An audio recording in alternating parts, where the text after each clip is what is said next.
Welcome to DM Neurology Made Easy. This is the 12th episode of Fine Neurophilia Quick Revision series. Let's see the Epilepsy Part 3 video.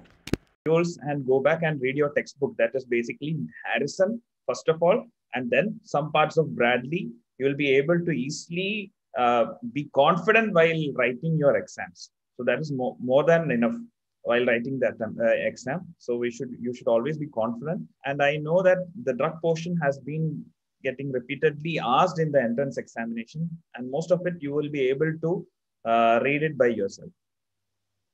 So as you know, as in the last class, we had told you, they are generalized epilepsies and the focal epilepsies, which we have to identify first when the patient comes with the history. You know that this partial seizures doesn't exist nowadays. It's focal aware and focal with impaired awareness. And once we have got from the history whether it is generalized or partial, we have to go with the EEG. And EEG, reading EEG is actually something Greek for you or for a beginner as such. So if you get any opportunity to visit your EEG lab, make most of it if you have a neurology department, because it will be useful, because EEG questions are coming, especially in institute exams, and also are being asked in the NEET exams. So any seizure that is abnormal asynchronous burst of activity from part of the brain, which is generalized or localized, has to be either lateralized.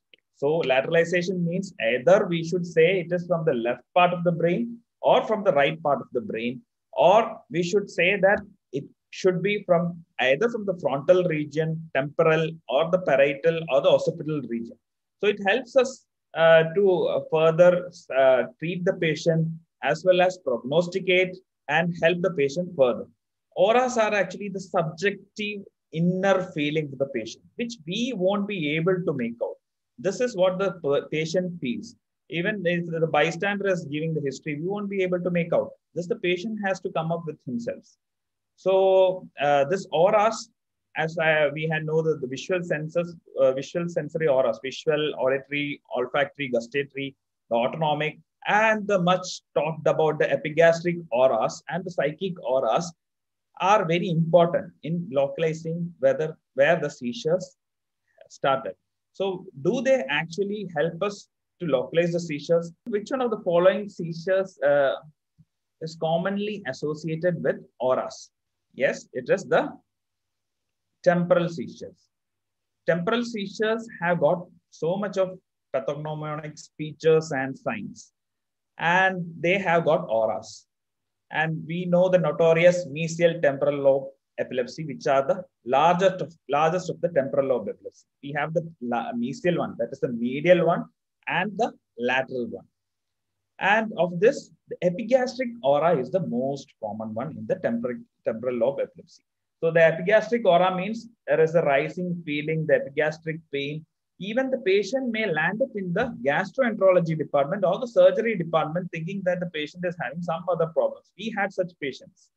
So once the patient is started on Oxetol or oxcarbazepine or carbamazepine, the patient's epigastric aura subsides. That insular lobe seizures or the medial frontal lobe seizures also can have epigastric aura. So don't think that epigastric aura always means that the patient is having temporal lobe epilepsy. Second question is about a patient, a 26-year-old, who was found to have, who had a history of herpes simplex infection and had epilepsy following that, affecting the temporal lobes. You know that herpes simplex specifically affects the temporal lobes. That is also an MCQ question.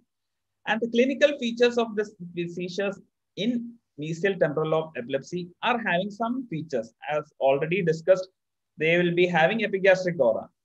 So out of the options given below, which one of the following do you think is not present in, which is not likely to be present in case of a temporal lobe epilepsy? The Spencer's posture is likely suggestive of a frontal lobe epilepsy rather than a temporal lobe epilepsy.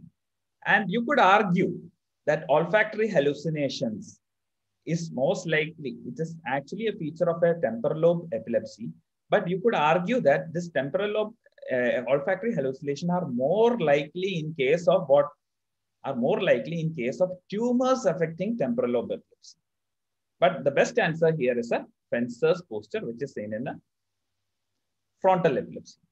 So Fencer's posture, as you know, fencing is a game where it is a fighting game, as we have seen, and I haven't played, but we have seen in Olympics where fencers play this game, and indicates the activation in the supplementary motor area. That is near to the motor area, we have the supplementary motor area, and in which the patient will be having external rotation of the arm and abduction of the contralateral arm. Contralateral means when the seizure starts, if the seizure starts in the right side, the arm will abduct, raise up, and contralaterally rotate. And head also moves towards the one side, just like a fencer position. I'll show you the fencer's position. So if this fencer was supposed to be having a seizure, where will this seizure be?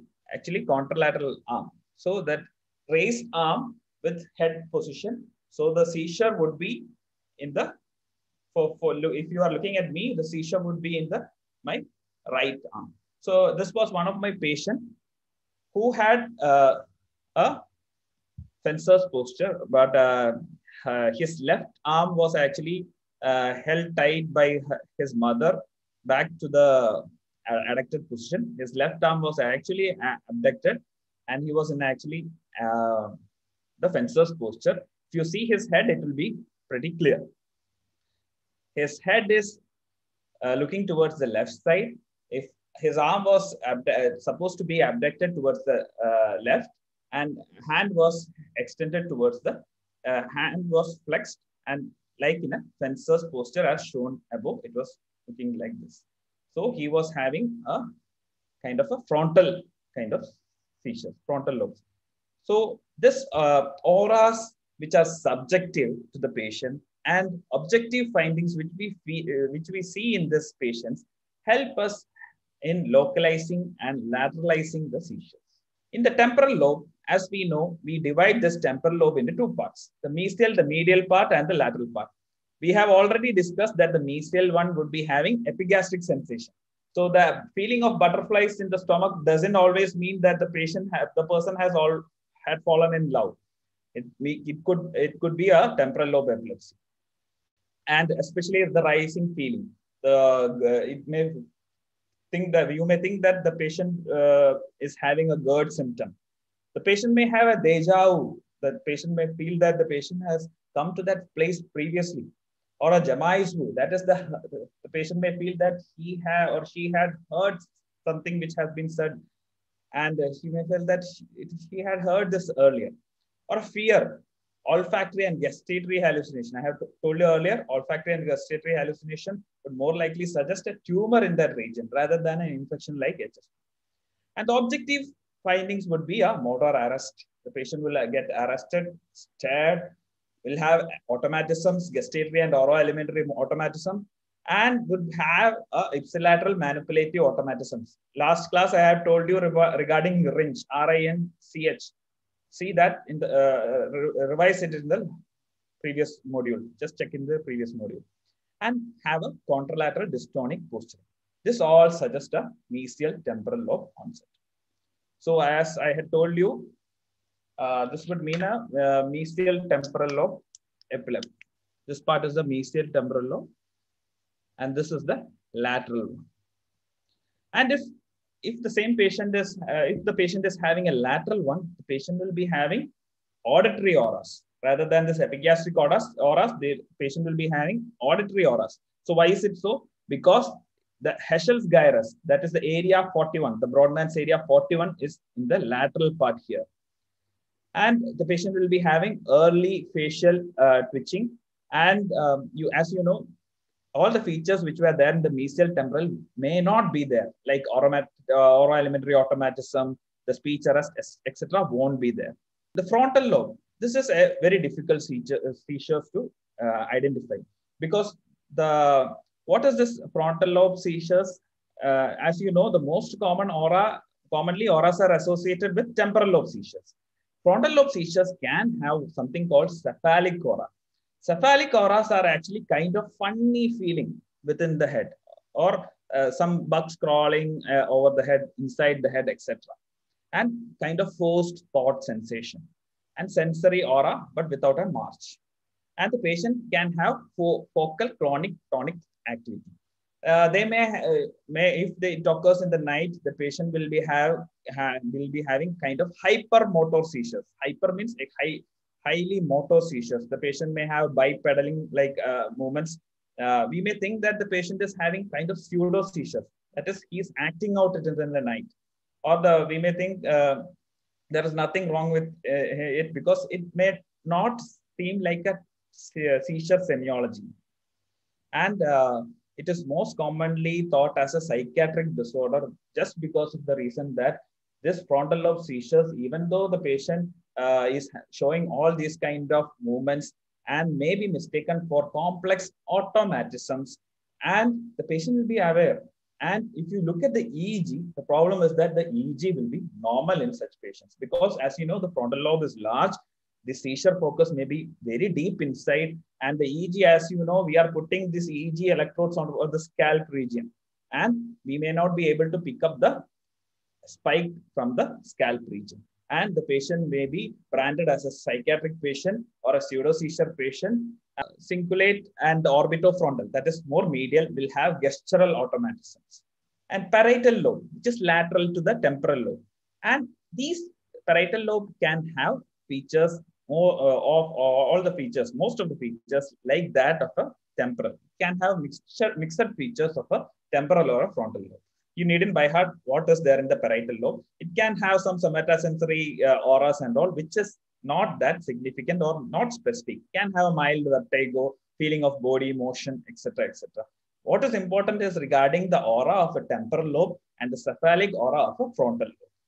And occipital lobe is very important just because of the reason that the patient will be having elementary visual hallucination. So what is elementary? What is the term elementary? Which you will find in every books. What is elementary visual hallucinations? I will discuss later. And the patient will be having blinking, eye deviation, usually contralateral, and some features of all the temporal and frontal seizures. Something you should know is about the insular lobe seizure. This could be a interesting question if they ask in your exams. So insular lobe, as you know, I have given in the picture there. So the insular lobe is actually the hidden area within the brain. So if you know that this is actually this region is actually the operculum. If you remove that operculum is like the fish gill. So if you remove that operculum, that insula, the word meaning is hidden area. That hidden area, if the seizures comes, that is the insular lobe seizures. And the patient may have something in the throat, something stuck in the throat, shortness of breath, sweating, autonomic features, perioral sensations. And the patient never lands up in our neurology department. Rather, he will go into a ENT, chest physician, and other departments, and it's very difficult to diagnose. So we were talking first about auras. So which one of the following is a correct statement of this? Auras of formed visual hallucinations localizes the seizure to occipital lobe. Is it a correct statement? Auras does not help in lateralizing seizures. Is it a correct statement? Or auras of migraine, you know, these auras are also present in migraine. So is it different from seizures? Are the auras of migraine colored? Auras of seizures colored? And psychic auras have got lateralizing values. So you know about elementary hallucinations. These I told you about occipital auras would be more like a elementary hallucinations. These elementary hallucinations are not formed; they are ill-formed. That's why they are called elementary, ill-formed or unformed hallucinations. They would be like points, dots, stars, flames, flashes, or maybe squares, as I have shown you in the figure. Here you can see.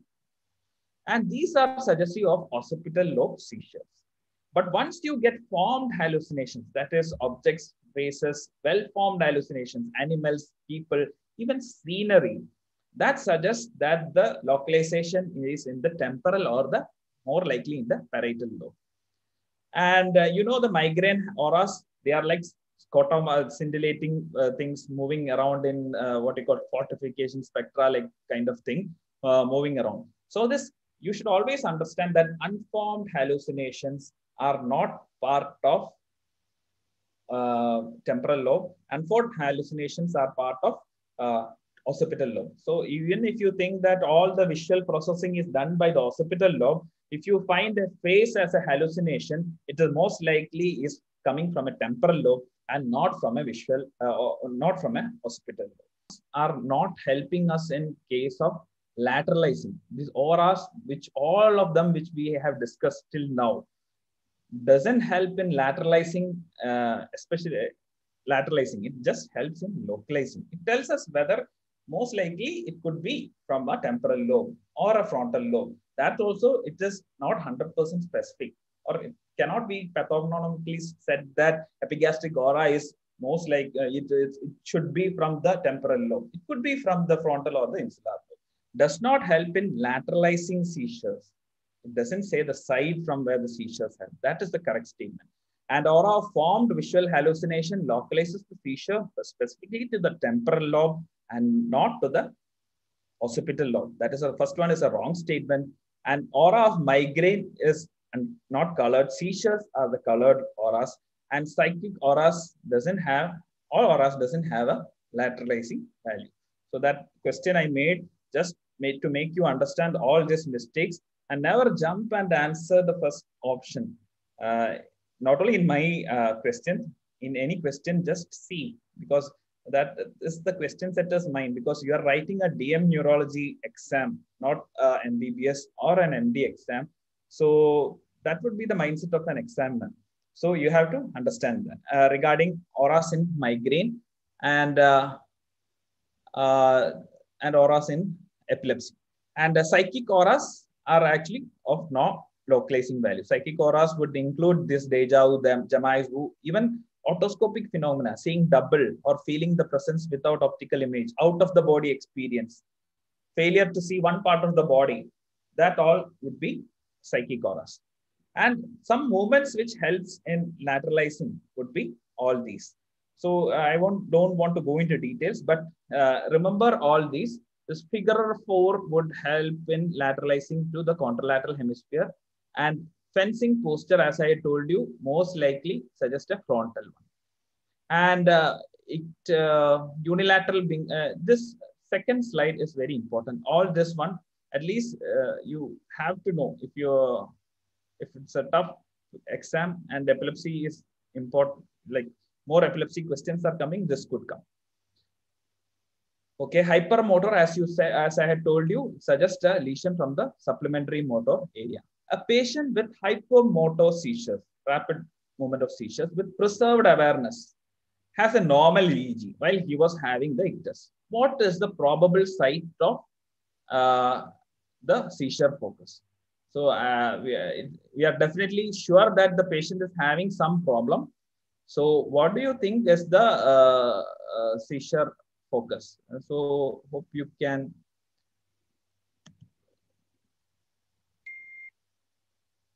see the. Can you see the video? This is what is called complex automatisms. These are called complex automatisms.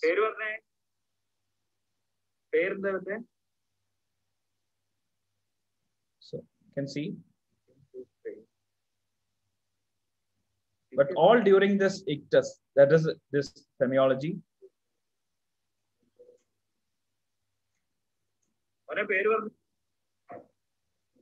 His EEG was perfectly normal except for this motion artifacts. Yes, I told you that this is most likely suggestive of a seizure from a frontal object. A 15-year-old girl had seizures that begin with eye deviation and forced head deviation towards the left side, with subsequent generalization, that is rapid generalization. That is feature of one type of seizure, one area, lobar seizure. Where is it most likely, what is the most likely location of this seizure focus? So this means that this forced head deviation,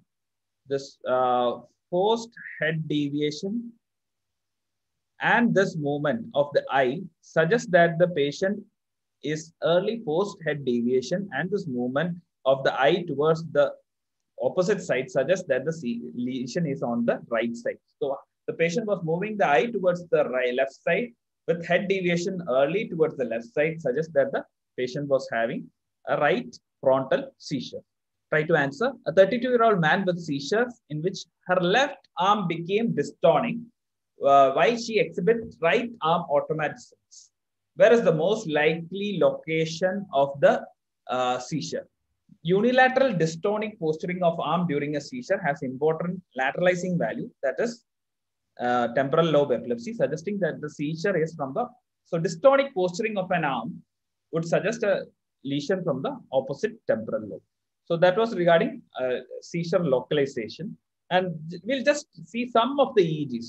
So if you have gone to the EEG lab, you know that the placement, there are actually leads which we place over the scalp to get the EEG, the spikes or the abnormal activities within the brain. So similar to what we use, like getting the ECG. So where do we keep this EEG? So these are the findings. So we have the left frontal, right frontal, temporal, central, parietal, occipital. So these were the areas we were interested in. When the patient came with the seizures, we tried to localize from the history and the semiology where the seizure would be. And now we are placing the patient within the EEG. We have the 10-20 system and the 20-20 system. So what do you think? A scalp electrode, we place a small thing over the head and we try to capture some abnormal activity in the brain. So what do you think is what area would you, this is one of a repeat question. So try to answer this. Yeah, it's actually 6 centimeters square, 6 centimeters square. So it will be able to pick up 6 centimeters square of synchronous activity. If you think that there is abnormal activity occurring in this region, for example, then it will be picked up maximally in these electrodes. This F7, this left-sided ones are named as odd ones. The right-sided ones are named as even ones. So I found an activity in the left side in this region. So F7, T3, F7, T3, C3, F3 will be having maximum activity. Just understand that these regions will be having maximum activity. So there is supposed to be some abnormality. There was a water which was very smoothly moving, and somebody threw a stone there. So there is going to be a ripple in that region for sure. And that ripple we are getting as in the form of discharges at maximum at these regions. And we are going to pick up that region. And this kind of electrode arrangement where we capture, nowadays we have the digital EEG. Previously we had the analog EEG. This kind of arrangement where we know that we are connecting all these kind of a banana. This is called the double banana montage. So just for your information, there is double banana montage. Then we average all the electrical activity and then compare it with, that is the average montage, which could be of all these 3 types, common to one, average to the 2 years, or linked year reference. Then we have something called transverse. So we are transversely connecting. Then we are connecting in a circumferential area. So these are actually bipolar electrodes. Bipolar, within 2 electrodes we are connecting. And these are connected towards a single reference point. These are called reference electrodes. So referential montage. But this is a transverse montage. So this is a transverse one, because, and in this we are connecting among each other. And this is also kind of a bipolar one in which we are connecting in a circumferential pattern. Okay. So these are, so just for your knowledge, because you should know before becoming a neurologist, going before after joining in DM, before going to the lab, definitely they all will be happy that you know all this double banana. At least you have heard all this, maybe, and it will be asked in the exams also. So you can rule out and answer. You can rule out and easily answer that it is something which we don't know. Laplacian, maybe you don't know. You can answer it, right? Okay, so Laplacian is something different. So it is similar to a average montage. Just know that it's similar to average montage. So that was a bit basic of EEG, but you should know this. I thought that you should know this. That's why I kept it. Which of the following is correct regarding EEG frequencies? The basic question. I kept a few tough EEG basics like hardcore EEG, but you should know all this. Definitely. Yes, yes. Excellent. Excellent. So I was talking you regarding a smooth moving wave and somebody puts a stone over it. So that was a smooth moving wave where waves were all these, that alpha, beta, theta and delta. These were the smooth moving waves.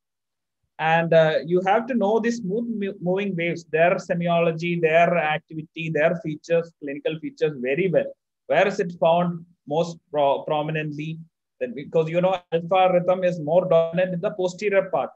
Who invented it and all, we have discussed multiple times in the previous sessions. So this was the alpha rhythm was the first discovered rhythm, and this is the beta, theta, and the delta waves. Alpha and beta were described by Hans Berger in 1921, who is the father of EEG. So this needn't be further discussed. So alpha, further thing is that it is seen in normal people when the person is awake, but with the eyes closed. Once he opens the eyes, this alpha rhythm just goes away and the beta frequencies starts intruding. That is the if the patient is having 8 to 12 region hertz at 12 hertz frequencies, once he opens, the frequencies reaches 13 to 14. And if that patient is already taking a benzodiazepine or barbiturate, definitely that background will be very high. Or if the patient is anxious, patient is hyperthyroid, then that frequency will be high. Theta ranges are seen in normal patient when the patient is drowsy or patient hyperventilates or in sleep. And delta is seen in deep sleep. So all these normal smooth waves or smooth flow in a river, you should know. Then after that, we'll try to find out what is abnormal. So to find out the abnormalities in EEG, we have to have some activation procedures. So we make the patient spend just 1 hour in an EEG lab. And within that 1 hour, we are supposed to find out an abnormality with the patient, which is not present every time because seizure activity subsides within less than 5 minutes. So which of the following is not an activation procedure that is used during an EEG recording to increase the diagnostic yield? Answer this question. This was asked recently, recent aims, I think. Recent aims, this was asked, not in this format. Hyperventilation is definitely used in case of an EEG. You should know that hyperventilation and photic stimulation are the two methods which are used in EEG to bring out seizures. And any EEG is incomplete without a sleep record.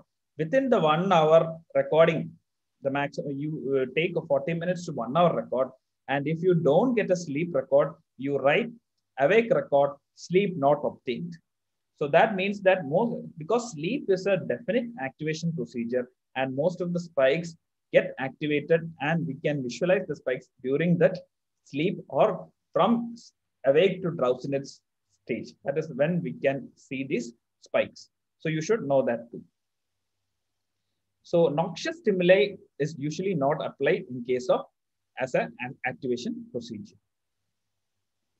Hyperventilation definitely is used, especially in case of absent seizures. You know, hyperventilation is useful. And in case of primary generalized epilepsy and reflex epilepsies, photosensitive epilepsies, photic stimulation plays a very important role.